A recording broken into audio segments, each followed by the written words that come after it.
नमस्कार।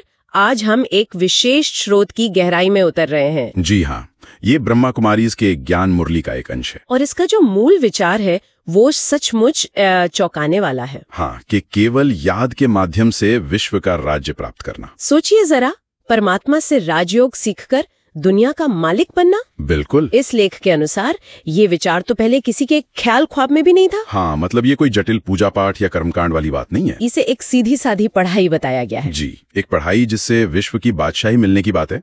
पर ये होता कैसे? हाँ, कैसे? यहीं पर वो देही अभिमानी बनने की मुख्य अवधारणा आती है। देही अभिमानी मतलब? इसका मतलब है खुद को सिर्फ ये शरीर न समझकर, बल्कि एक अलग चेतन ऊर्जा, एक आत्मा के रूप में अनुभव करना। अच्छा, आत्मा समझना। और फिर उस परमात्मा पिता को, जो ज्ञान का सागर है, उसे याद करना। इसी को याद का बल कहा गया है। यहाँ ये साफ है कि असली शक्ति ज्ञान को सिर्फ जानने से नहीं मिलती। अच्छा, तो फिर? बल्कि इस निरंतर याद से, इस मानसिक जुड़ाव, इस योग से मिलती है। ज्ञान तो जैसे नक्शा है। हाँ, रास्ता दिखाता है। बिल्कुल, पर मंजिल तक पहुंचने की शक्ति वो याद से आती है। यही योग बल है जो पहले आंतरिक स्वराज्य और फिर बाहरी यानी विश्व का स्वराज दिला सकता है। ये दिलचस्प है कि जोर जानने से ज्यादा याद करने और उससे पैदा होने वाली शक्ति पर है। जी हाँ। लेख में ये भी कहा गया है कि पहले के शास्त्र वगैरह को एक तरफ रखकर इस प्रत्यक्ष ज्ञान पर ध्यान देना है। हाँ, मतलब जो स्वयं परमात्मा इस समय आकर दे रहे हैं। तो किसी अवतार या गुरु की महिमा से भी आगे बढ़कर सीधे स्रोत से जुड़ने की बात है राजा रानी बनने के लिए। एक तरह से हाँ, ये परमात्मा द्वारा डायरेक्ट पढ़ाई है। और ये सब एक खास समय के संदर्भ में बताया गया है ना? बिल्कुल। स्रोत समय के एक चक्र का जिक्र करता है सतयुग, मतलब श्रेष्ठाचारी राम राज्य से गिरते गिरते कलयुग यानी भ्रष्टाचारी रावण राज्य तक। तो अभी हम कहाँ हैं इस चक्र में? अभी के इस दौर को पुरुषोत्तम संगम युग कहा गया है। पुरुषोत्तम संगम युग। हाँ, ये इतिहास के चक्र का एक बहुत छोटा लेकिन विशेष और कल्याणकारी समय है। जैसे रात और दिन के बीच का सुबह का समय। हाँ, परिवर्तन का समय। हाँ, परिवर्तन के लिए सबसे शक्तिशाली।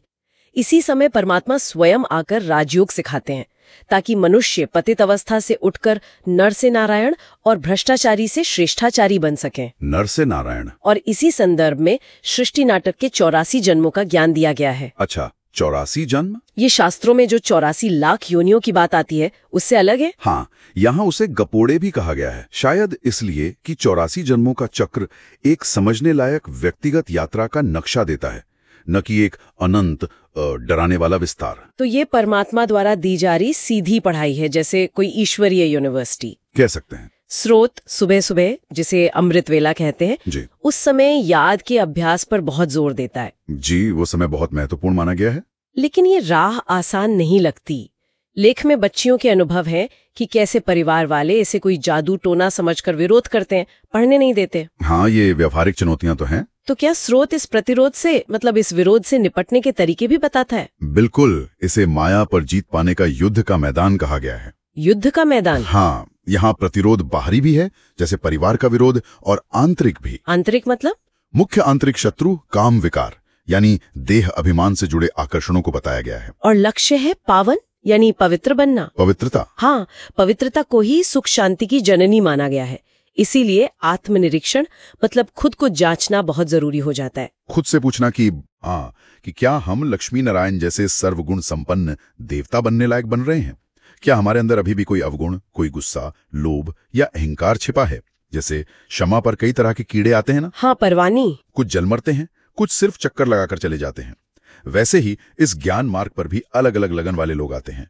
कुछ पूरी तरह समर्पित होते हैं, कुछ सुनकर प्रभावित होते हैं, पर पूरी तरह अपना नहीं पाते। इसमें सिर्फ अपनी उन्नति ही नहीं, बल्कि दूसरों की मदद यानी सेवा का भी जिक्र है। जी बिल्कुल, सेवा बहुत महत्वपूर्ण है। जैसे एक जौहरी बड़े ध्यान से पत्थर को तराश कर हीरा बनाता है, सही, वैसे ही ज्ञान की धारणा से अनुभवी बनकर दूसरों की पत्थर जैसी बुद्धि को पारस बुद्धि बनाने में मदद करना। बिल्कुल सही, ये ईश्वरीय मिशन का हिस्सा है। और अविवाहित कन्याओं, जिन्हें कुमारियां कहा गया है, उन्हें तो खास युक्ति दी गई है। हाँ, कि वे अपनी विरासत का हक लेकर सेवा केंद्र खोलें और अनेकों का कल्याण करें। ये ज्ञान को कर्म में लाने का एक ठोस उदाहरण लगता है। हाँ, ये ज्ञान को सिर्फ सुनने या समझने तक सीमित ना रख के उसे जीवन में उतारने यानी अमल में लाने का स्पष्ट आह्वान है।